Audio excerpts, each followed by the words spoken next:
Aloha mai kākou. Welcome to the second session in Hoʻokele Naʻauao, a Hawaiian Librarianship Symposium 2020. We're excited to be broadcasting live throughout the Paiāina as well as throughout the world, and grateful to all of you for joining us today, especially in these times of constant change. Please know that we send our aloha to all of you and your families. To prepare us for this session, I'd like to share some housekeeping items. Some of these conversations may be uncomfortable, even triggering. And so talking about social justice means grappling with oppressive systems. We ask each of you to reflect deeply on your own kulana and kuleana, your positionality and your privileges and responsibilities. And we are committed to maintaining a safe space for all of us to learn and grow. If at any time you do feel unsafe or you witness harmful behavior, please let our session moderator know or email us at nahawaiʻi@gmail.com. As this year's Ho'okele is dedicated to social justice, we will be prioritizing marginalized voices. There will be time for questions toward the end of the session. If you choose to self-identify as belonging to a marginalized group, especially BIPOC communities, and you'd like to ask a question, you can include an asterisk at the start of your question, and our moderators will know to prioritize these questions. Again, it's not a requirement, but if you would like to opt to identify yourself, we will be prioritizing those questions. Finally, as questions arise during the session, we ask that you consider the framework put forth by Eve Tuck, which you are now looking at on your screen, and consider these questions prior to submitting your own question for the presenter. Without further ado, I have the honor of introducing our speaker today, Sofia Leung. Sofia is a librarian, facilitator, and educator working towards fulfilling the promise of social justice in libraries and higher education. She is a founding editor at Uproot, We Hear publication, and a facilitator for the Association of College and Research Libraries Information Literacy Immersion Program. She is the co-editor of Knowledge Justice, Disrupting Library and Information Studies Through Critical Race Theory, which will be available next April, very, very exciting. And she holds a master's in library and information science, as well as a master's in public administration, both from the University of Washington in Seattle, and her BA in English is from Barnard College. If everyone could please help me in welcoming Sofia. Aloha. Can everyone hear me? I hope you and yours are doing well and staying as healthy as can be in these chaotic times. Mahalo for joining me and taking the time to listen to my talk today. I hope that you find it worthwhile. As Siobhan said, I'm Sofia. My pronouns are she and her. Mahalo to Kawena, Siobhan, and the other organizers for inviting me to speak, schooling me on Native Hawaiian history, and organizing Ho'okele Naʻauao. Excuse my pronunciation. Particularly as I'm not an Indigenous person, and this is something I'd like you to keep in mind during my talk. I'm definitely not speaking for Indigenous peoples, but I'm definitely borrowing and benefiting from a lot of the knowledge that they have chosen to share with non-Indigenous peoples. Our struggles are connected, and I appreciate the opportunity to be in solidarity with some of the Native Hawaiian folks here.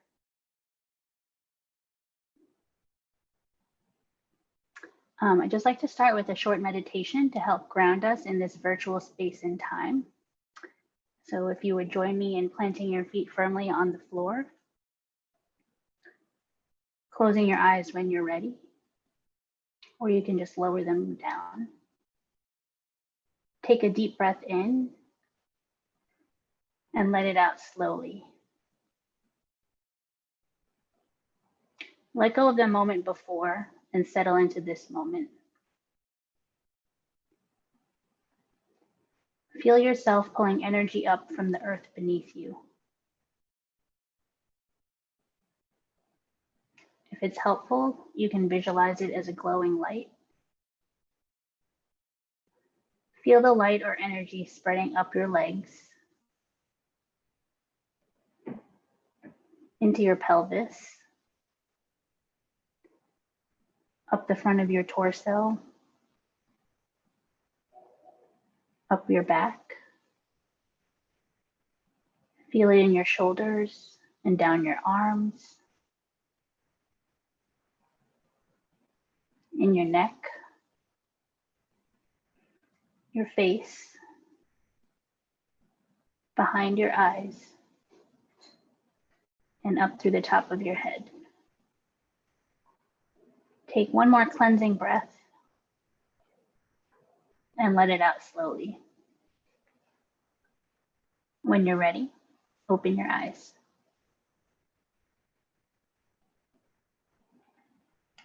So I'd like to take a moment of silence for Laylene Polanco, Dominic Remy Fells, Ria Milton, Priscilla Slater, and Breonna Taylor.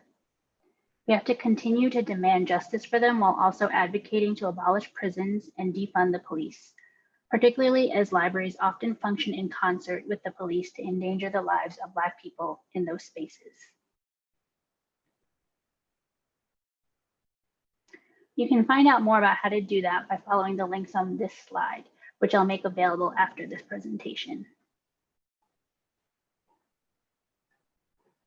Now I'd like to recognize and offer gratitude to the Indigenous peoples who cared for this land that I'm on today. I'm on the unceded ancestral territory of the Massachusetts and Wampanoag peoples, and which is still home to many Native American peoples, including the Mashpee Wampanoag tribe. And I also want to acknowledge the free people forcibly kidnapped from Africa in order to be enslaved on these lands. As a Chinese American settler and guest, it's important for me to acknowledge the history of violence, disease, and genocide that led to the colonization of this land and my eventual inhabitants of it. And one thing I'm thinking about with regard to this is how to behave as a settler or guest on these lands. And I'd ask you to do the same for the lands that you are guests on and how you might behave. This slide is by no means the first or last word on land acknowledgements or what it means to be a settler on these lands, but it's just meant to be a starting or continuing point.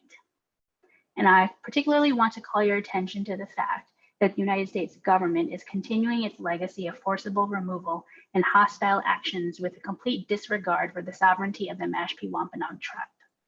This is the same tribe that welcomed the Pilgrims in the 1600s, and it's at risk of losing what is left of their homelands due to a determination made by the Bureau of Indian Affairs. Join me by showing up for the Mashpee Wampanoag tribe by signing their petition asking Congress to protect its reservation lands and support the Mashpee Wampanoag Tribe Reservation Reaffirmation Act.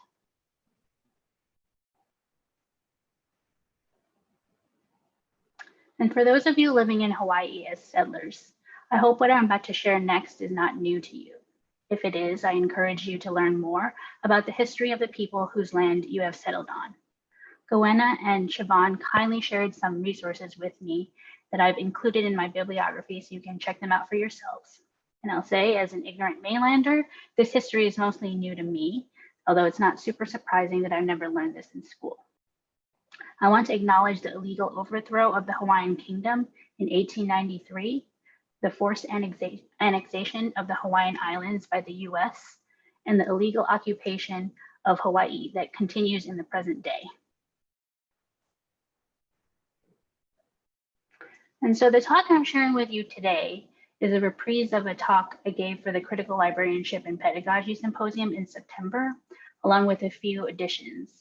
So a heads up that we will definitely be dealing with some heavy, violent topics today like racism, white supremacy, settler colonialism, and colonization, and how we're complicit in those systems. So some difficult feelings and discomfort might arise, and I just want you to be aware of that before we get started.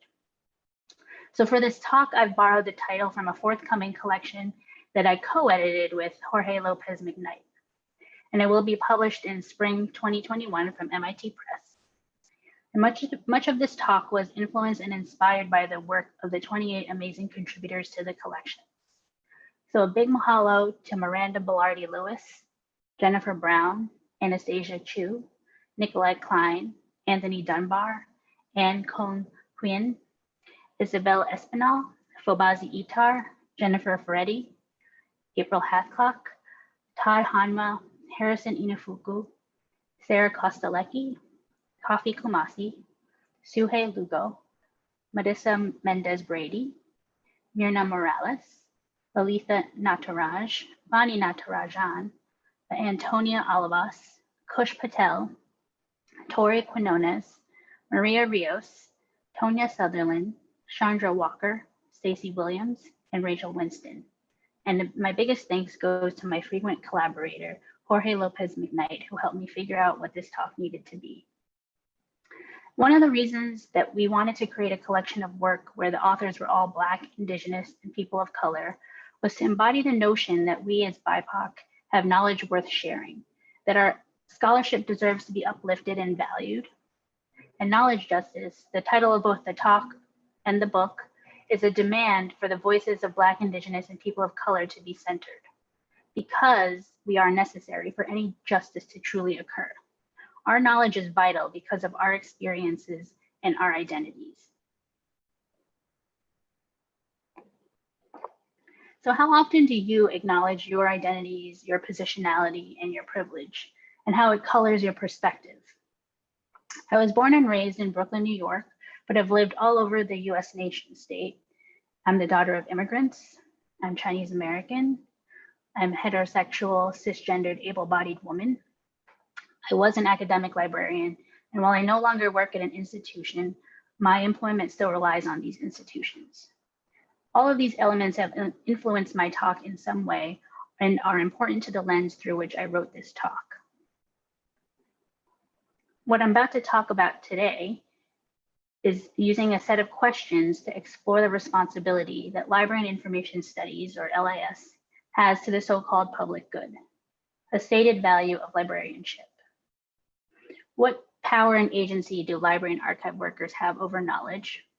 How has LIS created and maintained systems of oppression such as white supremacy, colonialism, and racism? How does this impact Black, Indigenous, and people of color communities? Why is the experiential knowledge of BIPOC critical to imagining and building liberatory futures? What would it mean for us to truly decolonize our libraries? And finally, what is our obligation to ourselves and our communities to disrupt and destroy the systems of oppression within LIS? So let me start with a counter story about why knowledge justice is necessary. For those of you who may not know, a counter story is a critical race theory tool for exposing, analyzing, and challenging the majoritarian stories of racial privilege. At the last institution I worked at, I gave a workshop on applying social justice and critical race theory to artificial intelligence. After the workshop, a graduate student, a white man, came up to me with a question. During the workshop, he had said he worked on rockets, which in his mind had nothing to do with people. And I was a little taken aback when he said that, because of course rockets have to do with people. People build rockets to serve human interests. Rockets can be used for many people-related activities. In fact, I'd say rockets can't be used without humans. Fireworks, weaponry to be used on other humans. Rockets can be used to launch satellites into space, to surveil people.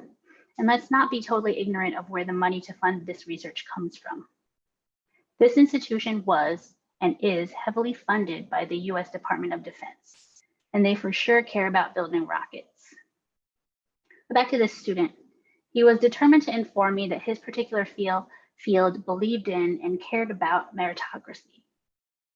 Now, real talk, it was most like 7 p.m. on a school night. So how much time did I really want to spend on educating this white dude on history he should have learned, that we should have all learned in school? And where to even begin? Did he know that NASA spent $25.4 billion in 1973 on getting white men to the moon when African Americans were advocating for economic justice? That the US nation state decided that white vanity was considered more valuable than Black humanity, to paraphrase CRT scholar George Lipsis. That the US has done this over and over throughout history. Honestly, this whole incident really shocked me. I mean, I knew our education system was and is highly flawed, but I really didn't recognize how badly. On a really basic level, by repressing certain stories from our history, by never telling those stories, never even mentioning that they exist, things that should be obvious, like what rockets have to do with people, they become obscured, inconceivable, and abnormal. And aerospace engineering isn't the only discipline where its historical, social, economic, and political context has been ignored and erased. In 1975, Toni Morrison gave a speech detailing the ways in which history, the social sciences, and the humanities have established their profound ignorance around race. Special thanks to Keisha McKenzie for their transcript of the speech that I will read now. Any one of those studies, history, the social sciences, and the humanities, if it was honest, would acknowledge that the major part of history in this country is the history of the minorities and the Black people in it, how they influenced those who were first, and how they influenced each other. And yet we know that's not what history, the social sciences, and the humanities have been about. And she goes on to say that the economic history of this country is, among other things, the study of generations and generations of free labor used to make this country grow. The legal history of this country is very heavily weighed with the courts, particularly the Supreme Court's relation to Black people and the legislation designed specifically, deliberately to keep them oppressed. So there's a purpose and intention behind obscuring these histories, these knowledges. These disciplines are serving the purpose, the intention of a system of white supremacy, which is a foundational organizing principle of this country. Frances Lee Ansley defines white supremacy as a political, economic, and cultural system in which whites overwhelmingly control power and material resources. Conscious and unconscious ideas of white superiority and entitlement are widespread, and relations of white dominance and non-white subordination are daily reenacted across a broad array of institutions and social settings. And here's another question. Why is our field a science? From what I was taught in my LIS program and from what I have experienced as a librarian, I still have yet to discover what our field has to do with quote unquote science. When you think about what that word science conveys, it often makes you think of something objective or systematic, and it deals in facts and reason. Subjectivity and value judgment don't come into it at all. So our discipline chose to disguise the very subjective nature of this field with a label of science to signal the very opposite. LIS was created to uphold white supremacy, to keep power for wealthy whites as an institutional tool for white supremacy. This is just the first move that white supremacy makes towards obscuring the real power LIS holds over this thing that we call knowledge.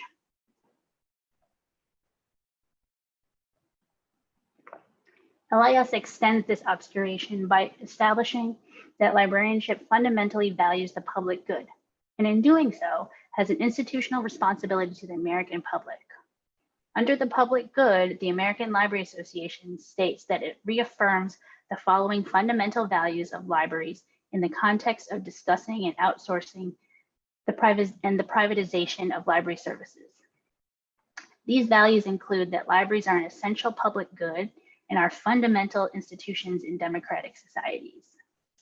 For libraries to be a public good, that would mean they provide, quote unquote, a service without profit to all members of a society, either by the government or a private individual or organization, according to Oxford's English Dictionary.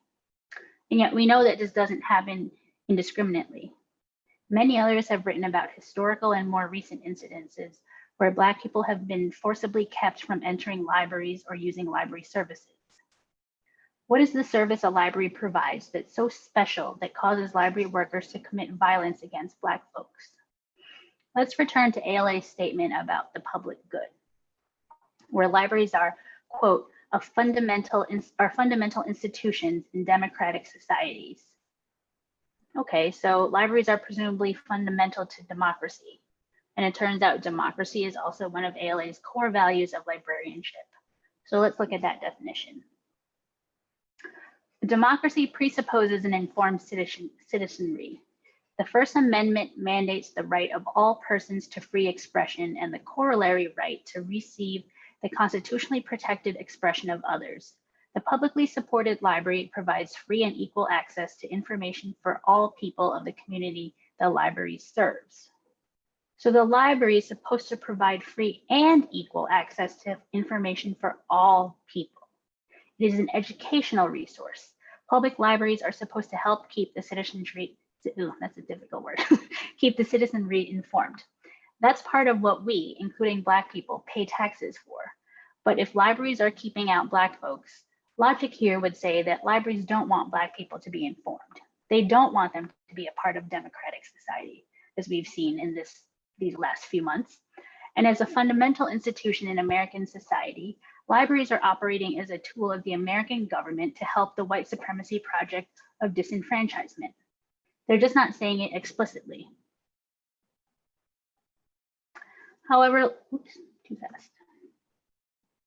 However, libraries have always been good at hiding behind their supposed neutrality by stating that they care about access for all and intellectual freedom, while at the same time serving the interests of racial domination. Paraphrasing Gary Peller's words, institutions claim to be neutral and objective, which allows them to exert a power over people. In order to be seen as neutral and objective, LIS has to hide what it is doing, what it is erasing. White supremacy requires these conditions to thrive, to maintain its system of control. Again, there is a purpose and intention behind obscuring these histories, these knowledges. Let's also talk about how all of these things intersect in the particular context of the college, university, or research library. Our universities and colleges sit on stolen land, and the indigenous peoples of that land are usually erased from any historical or current understandings of that land.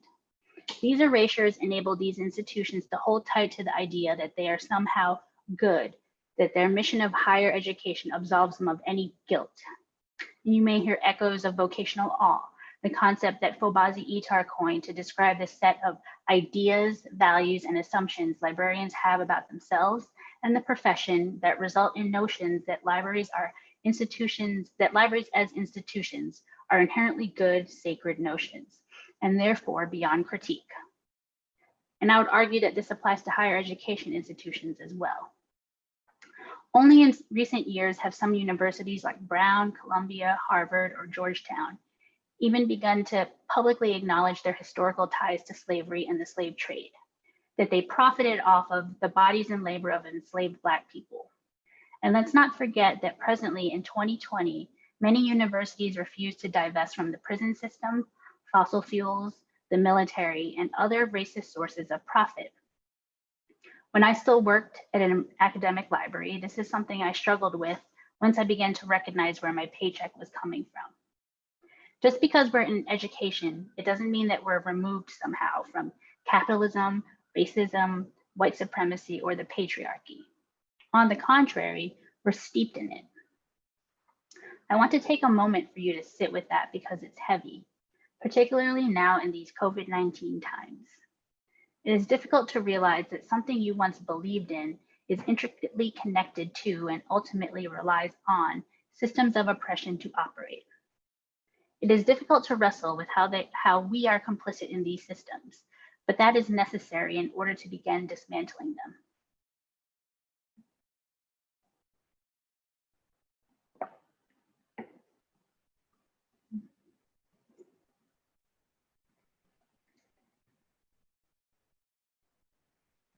My LIS program, and I assume this must be the case across the majority of LIS programs, we were never told how libraries had contributed to the harm experienced by communities of color.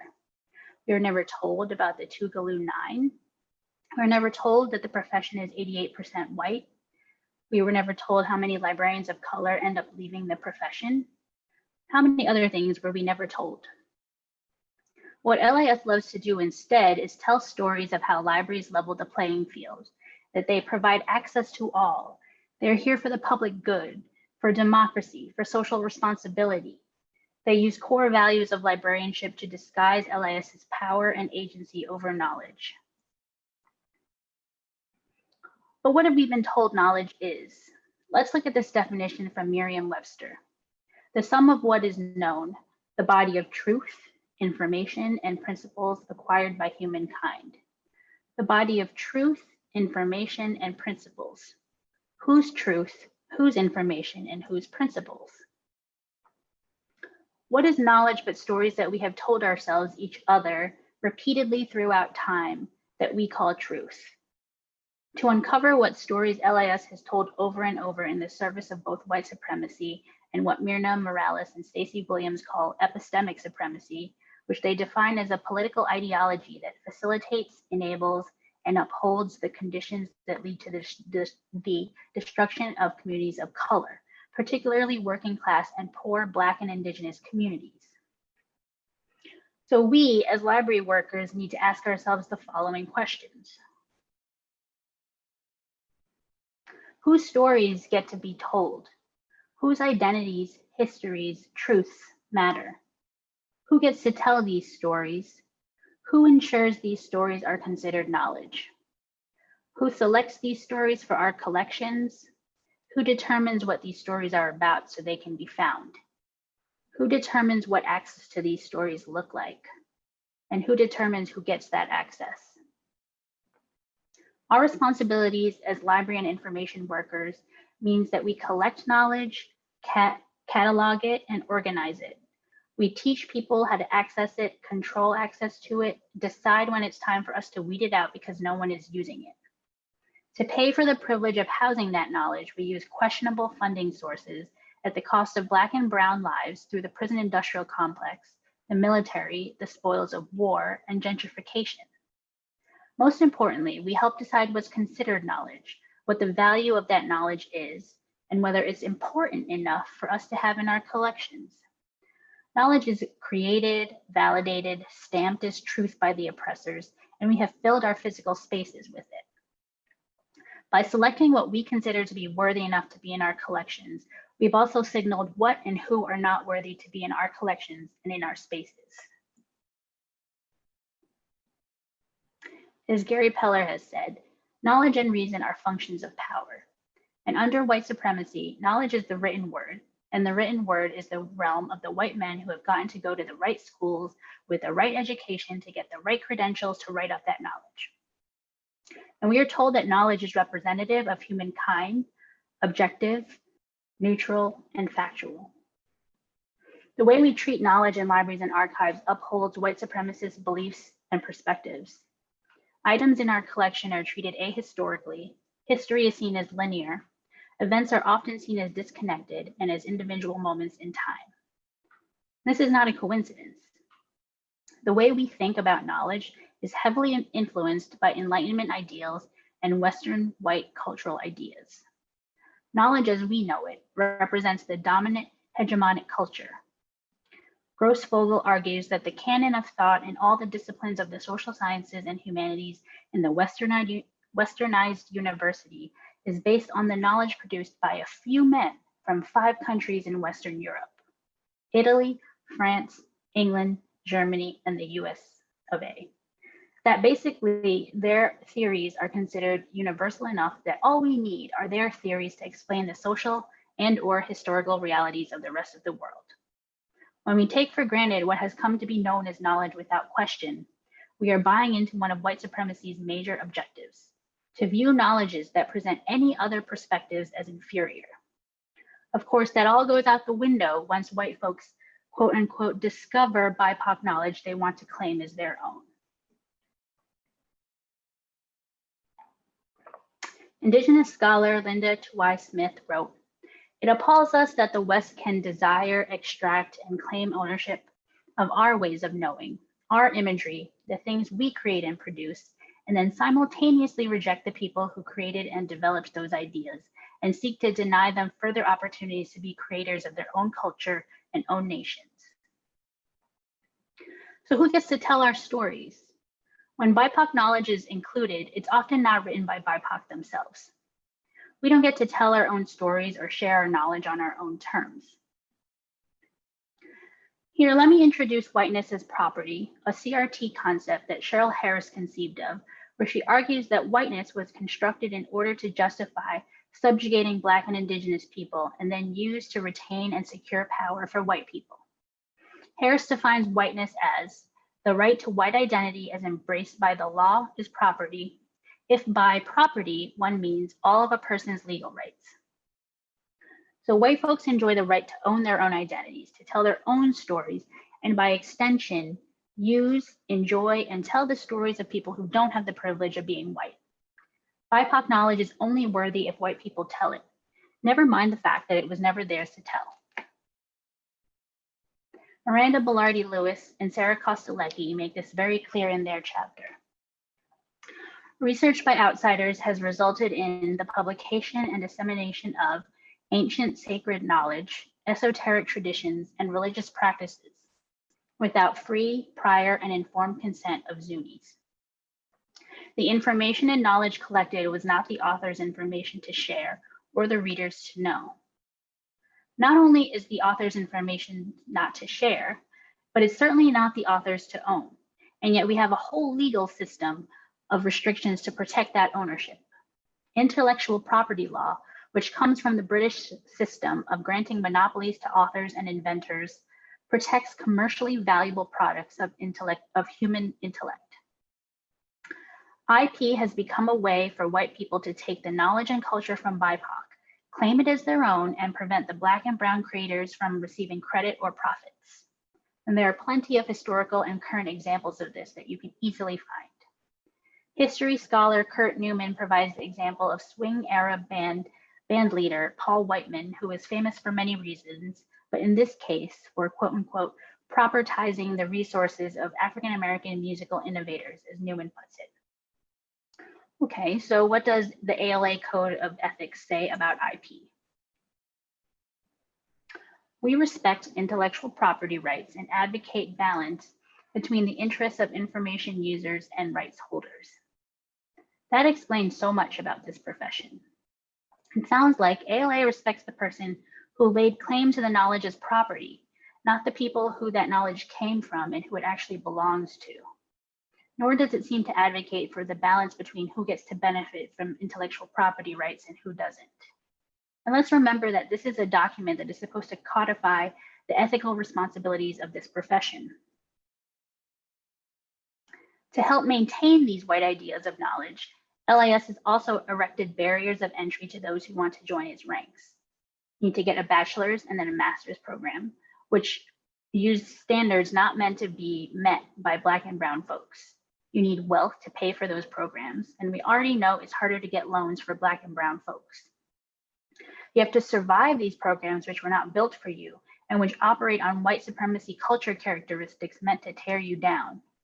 And then you have to get a job, which again is based on white standards of what is considered experience, knowledge, and professionalism. And once you're in that job, you're expected to keep your head down, not rock the boat, continue doing things the way they've always been done, and just be fucking grateful that you got a job at all. Once we finish funneling through this system, what do we have to believe constitutes knowledge? Black, Indigenous, and people of color have had to learn to survive in a culture, in a system that doesn't want us there. We have never been seen as neutral or objective. Our perspective and knowledge is always considered subjective. We have been told in lots of little and big ways that the very knowledge we have inherited from our families, our ancestors, isn't important. It's lesser than the knowledge we learn in the US education system and from the LIS profession, that our experiences as BIPOC don't matter, and that no one wants to hear our stories. What have we sacrificed in order to survive in a white supremacy system? What stories and knowledges have we lost? Grossfogel defines what De Sousa Santos calls epistemicide as the extermination of knowledge and ways of knowing. How much epistemicide has LIS contributed to? Well, that's a question we'll never have the answer to because the answers have been systematically erased. By only centering knowledge that reaffirms whiteness's normativity, LIS has disrupted the knowledge passed down through BIPOC generations. So not only is material generational wealth almost non-existent for BIPOC, but cultural generational wealth and knowledge have been diminished thanks to slavery, colonization, settler colonialism, racism, and forced assimilation. Is that really the legacy that LIS wants to continue to contribute to?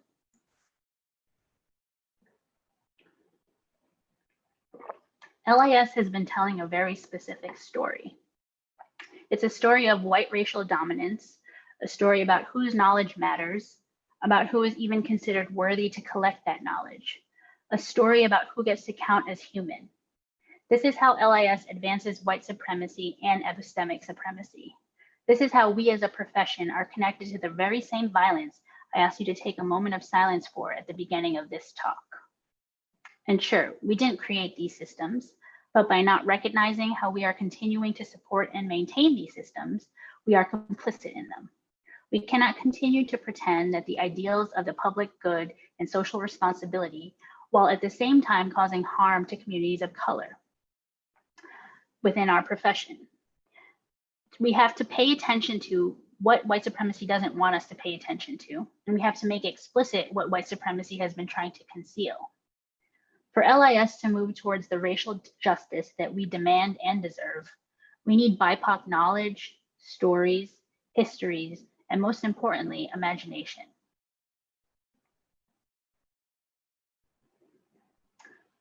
When you have only one version of things, one perspective of the world, your imagination is limited. The graduate student in my story could not envision how his work impacted people, partially because he lacked the historical knowledge and experience of BIPOC. Our experiences illuminate where the points of racial domination intersect with those of sexism, homophobia, ableism, and other forms of subordination. Intersectionality, coined by CRT scholar Kimberly Crenshaw, was conceived of to describe this exact thing. For BIPOC to share our experiences and our knowledges is to challenge the very foundations of white supremacy. Walida Imarisha wrote, "For those of us from communities with historic collective trauma, we must understand that each of us is already science fiction walking around on two legs. Our ancestors dreamed us up and then bent reality to create us.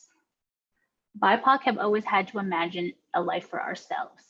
Society has tried to tell us repeatedly who we're allowed to be, and BIPOC everywhere have had to imagine new realities for ourselves. Black, Indigenous, and folks of color have experienced centuries of oppression, centuries of being told no, of being told we don't belong, of being told we don't have permission to be human, and yet we're still here. We will continue to be here and continue to dream, imagine, and build toward the kinds of liberatory futures we want to be a part of. If you're a BIPOC listening to this, we have always had our imagination, and it can't be taken from us. I'll borrow Jorge's words here. No system or structure of oppression was before imagination. It was already there, already in flight, already in freedom." One example of the type of liberation work already being done by BIPOC is around disrupting conventional citation practices of citing white men. The Cite Black Women campaign was created by Kristen A. Smith to motivate people, academics in particular, to critically examine their citation practices and to consciously begin to cite Black women in their work. I want to share their 5 guiding principles to encourage you to examine your own citation practices and encourage you to share it with your colleagues, your students, and your faculty. I want to encourage you to look beyond your citation practices and imagine how else this project could be embodied. So first, to read Black women's work. 2, to integrate Black women into the core of your syllabus in life and in the classroom. Acknowledge Black women's intellectual production. Make space for Black women to speak. Give Black women the space and time to breathe. BIPOC knowledge is needed and necessary, but it is up to us to offer it up. After years of being told that our experience isn't valid or important, white folks can't expect us to give our hard-won knowledge for free. It's crucial for the white spaces where we have been made to feel unvalued, unsafe, and unnecessary to fundamentally change in order for this to happen. It's not up to BIPOC to change, to shave off pieces of ourselves to fit into these little white spaces. How many more times will you allow BIPOC to be ignored, our concerns rejected, and our experiences invalidated? There are many liberatory projects already always in motion by BIPOC. To the white folks who want to be in solidarity with those projects, let me borrow the words of education scholar David Stovall. You have agreed to support something that will challenge you in the support of it. And at some point, you have to get out of the way of the people committed to doing that work. You have to ask yourself, is what I'm doing helpful, or is it actually harming the very folks I'm trying to support? What would it truly mean to decolonize our libraries? What would it look like for you to not just theorize giving up power, but to actually do it? What would it look like for you to give your power to BIPOC? What if universities and other institutions gave back the land to the Indigenous folks whose land they stole and then settled on? What would it look like for LIS to give up power to Black, Indigenous, and communities of color to allow them to lead us? What if white folks gave up their positions of power to the communities of color who were harmed for generations by these same white institutions? What will we all gain when this happens? I can tell you what I know, that we will gain so much clarity, care, and community. We will gain the insight, wisdom, and joy necessary for liberatory imaginings. We will gain the knowledge futures that we all deserve. I want to end with a celebration of Indigenous and POC achievements, inspired by Brandy C. Williams, a current PhD student at the University of Chicago. In October, the third volume of The Value of Hawaii, Hulahia, The Turning, was published. This is an amazing accomplishment considering that the editors Nolani Goodyear Kauopoa, Craig Howes, Jonathan K. Kamakawiwo'ole Osorio, and Akiko Yamashiro only decided to put forth this volume in April of this year, 2020. And having just co-edited a collection that took 3 years to reach the same point that they did in 5 months, it kind of blows my mind. In Craig Howes' introduction, he says, in writing about the elements that make up the cover, as a settler to these lands, I had to learn these things. They were valuable to me and affect how I live here, but they are not mine, and much of what pulses on the cover remains invisible to me. This book is a reminder and a call to arms that things can't and will not go back to normal. That normal was already dangerous and violent for Black, Indigenous, and other communities of color. As Nolani Goodyear Kauopoa writes, Hulahia, a transformative change. Things do not go back to normal. We are writing in a time of Hulahia. We are living in a time of Hulahia. And they continue to write, how could Hawaiian independence make ordinary lives better? How can we craft visions for independence that start with these people? These are the questions that are core to the decolonization of Hawaii and the sovereignty of its people. As a settler to Hawaii, you need to recognize that your responsibility is to relinquish your positions of power and authority to Native Hawaiians and get out of their way. It's not for you to decide what's best for them, it's for them to decide. I hope you take the time to explore this volume and the previous 2 volumes if you haven't yet done so. And finally, I'd like to close with a clip of a speech by iconic Native Hawaiian activist, scholar, educator, and poet, Dr. Huanani K. Trask.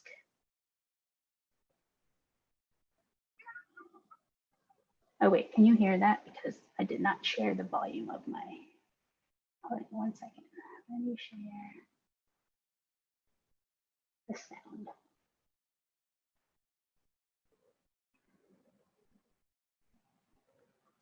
We are not American. We are not American. We are not American. We are not American. Say it in your heart. Say it when you sleep. We are not American. We will die as Hawaiians. We will never be Americans.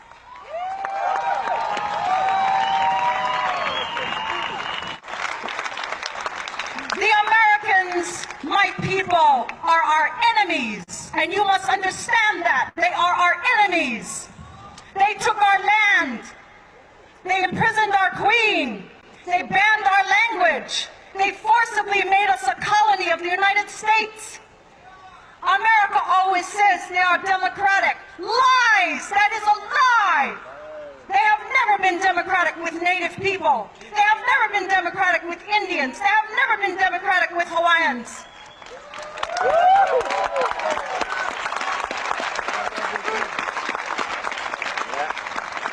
The United States of America is the most powerful imperialist country in the world. In the world. They control the United Nations. Ocean, all these nuclear submarines circulating throughout the Pacific. The United States of America is a death country. It gives death to Native people. And the only way to fight the United States of America is to be political. Ku'e! Ku'e! Ku'e! Ku'e! Ku'e! Fight! Fight! Fight!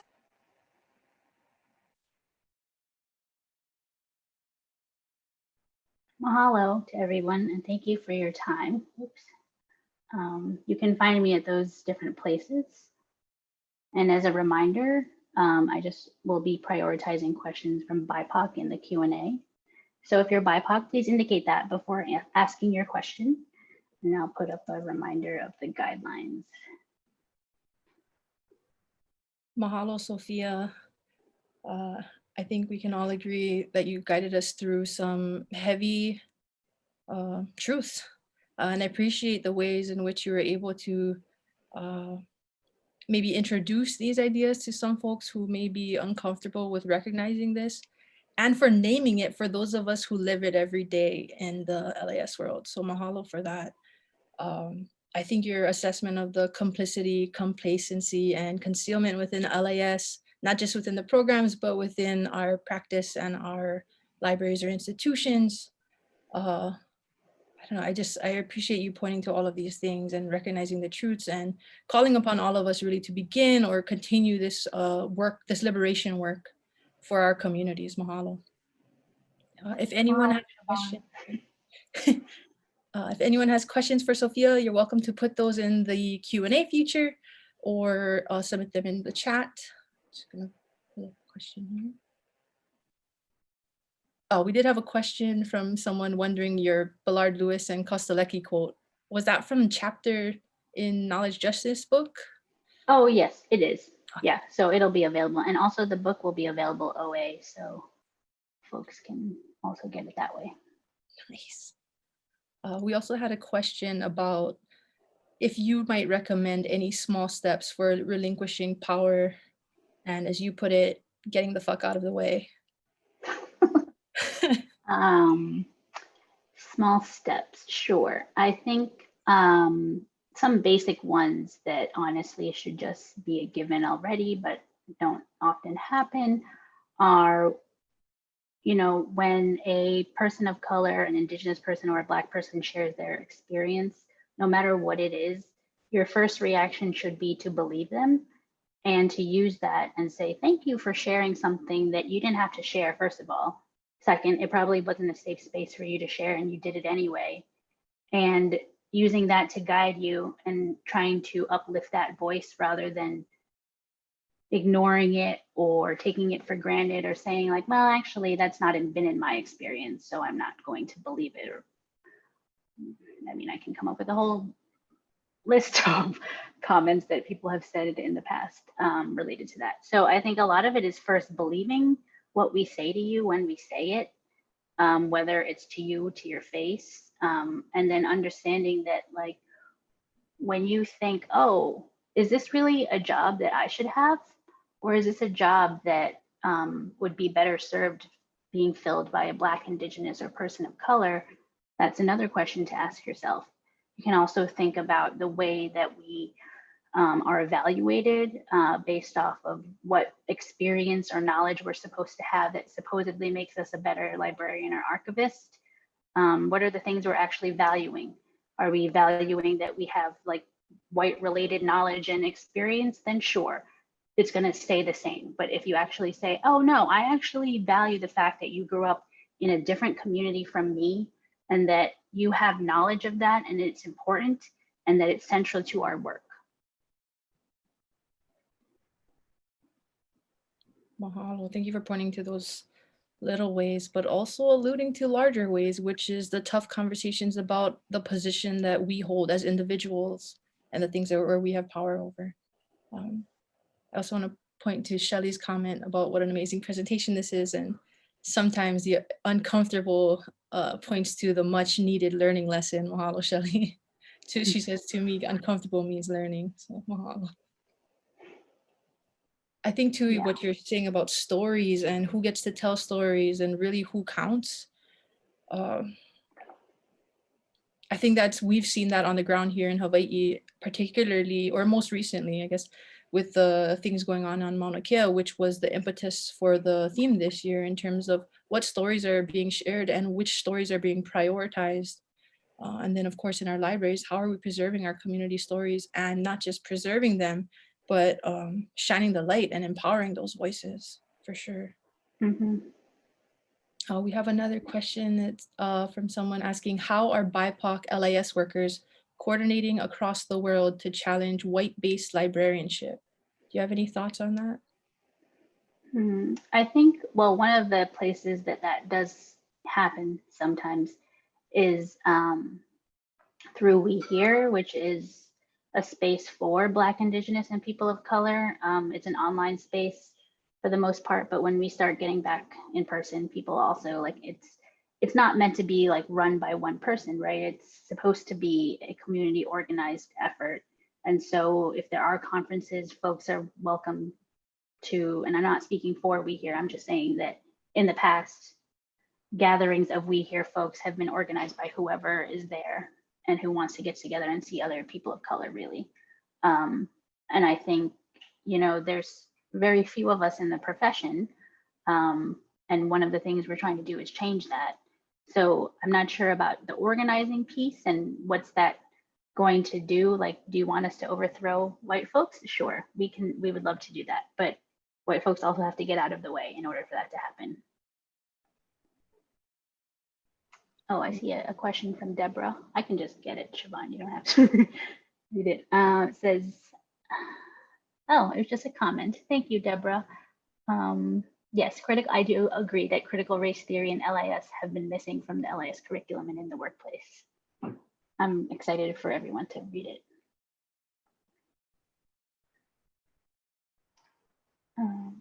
And then there is a question from Melissa.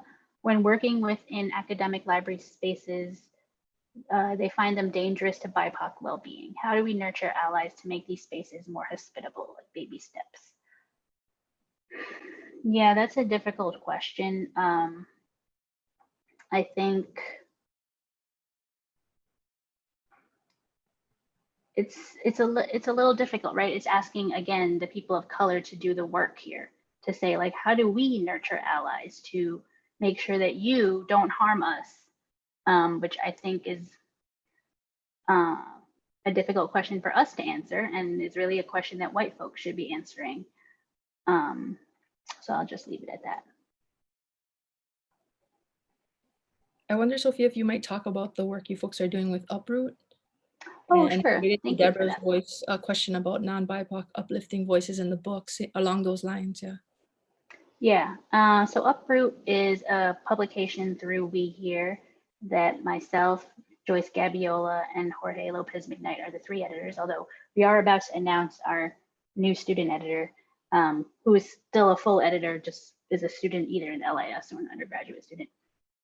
And it's a space for BIPOC to really share their experiences and knowledge in whatever media format they choose, and that we're pretty open. We literally just launched this year, and it's an opportunity for really, like, one of the main things that I want to say to folks who are thinking about publishing with us is that this is a space for you, right? This is a space we created so that we could have this space for ourselves. It's not for white folks. It's not for white folks to read, although they can read it if they want, but it's meant for us to share our ideas and our knowledge and our experience in a way that centers that, and also says, like, this is where we're going to create what works for us. So what we are trying to do also is work with our contributors to make sure that it really is safe in the way that we hope it to be, not like a safe space for white folks kind of thing, but again, like, white folks aren't involved in organizing it. So there's a very different space we're trying to create, and we're trying to do it with both care and relationality that we don't often see in other publications. So we hope that that makes a difference for folks who are looking to publish in a different space. Awesome. I know some of us in the planning work committee we're excited for those projects coming up, and excited to be extending our network with you folks, with having other interactions with you folks, and hopefully continuing to strengthen this relationship. I know that was a theme coming out from Sandy's talk this morning in terms of relationality. I wonder if you might have other comments generally on relationality as related to your work, or other advice for the rest of us. Yeah, I guess for me, it means like a lot of it is building relationships. So instead of like trying to build the widest, I hesitate to use the word network, but like a wide community, trying to build a wide community over building like a more localized and saying like, oh, these are the folks that matter to me. How can I reach out to these 5 people and make them feel like they can relate to me and I can relate to them, and that what we both care about matters. And then showing care, and a lot of this honestly I learned from Jorge, because I'm an impatient person, and for me it seems like relationality and care requires patience and compassion that I'm always working towards. And I think if we had more relationality in this so-called country, nation state, whatever, that maybe some of the things in the past 4 years wouldn't have happened, right? What I see white supremacy doing is dehumanizing Black, Indigenous, and people of color. And so trying to go in the opposite direction of that is really the way I'm trying to do my work.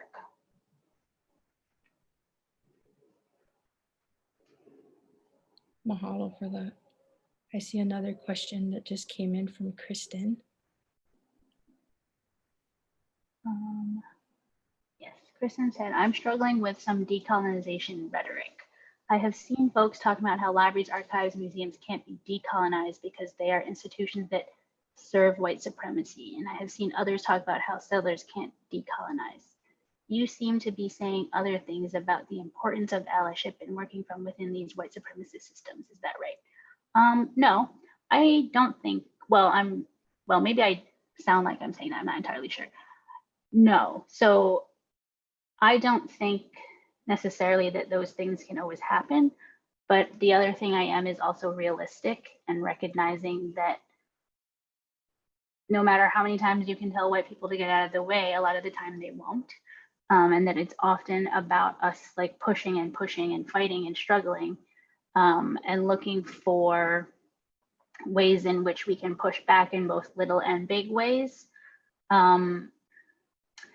I think it is, I don't think, like, I'm not saying about, I guess what I'm thinking about for decolonization is literally like maybe what you're saying other folks are saying, that libraries, archives, and museums should be given back over to the Indigenous people who are on that land. That's what I understand decolonization to be.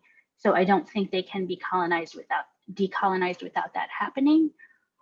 But on the other hand, what I'm talking about on the other side of that is racial justice, which I don't necessarily see as the same thing as decolonization. And again, as a non-Indigenous person, I want to be careful about using decolonization as a term in the way I understand it. But I think, there's one way of working realistically and one way of saying like, this is the ideal that we're working towards, right?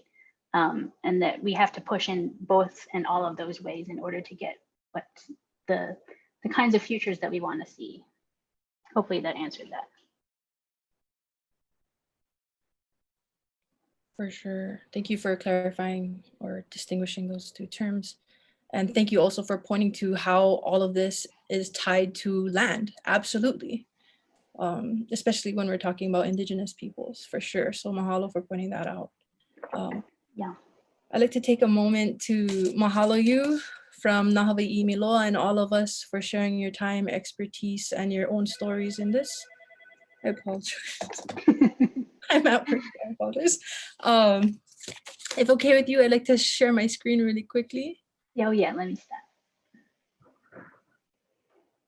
And invite all of our participants to e hoʻike mai ko mana'o. Please share your reflections by completing this evaluation for this session. You can find the evaluation at nahawaiʻimiloa.com/evaluation, and it'll also be linked in the chat for you. And then I also wanted to bring your attention to the schedule. We have our next session happening this afternoon at 4 o'clock, featuring Kanaka librarians talking about Hawaiian librarianship. And then of course tomorrow, picking up again with Abigail and Lessa. And so with that, mahalo for joining us, and we hope to see you folks again for the next session. Mahalo, ahui ho.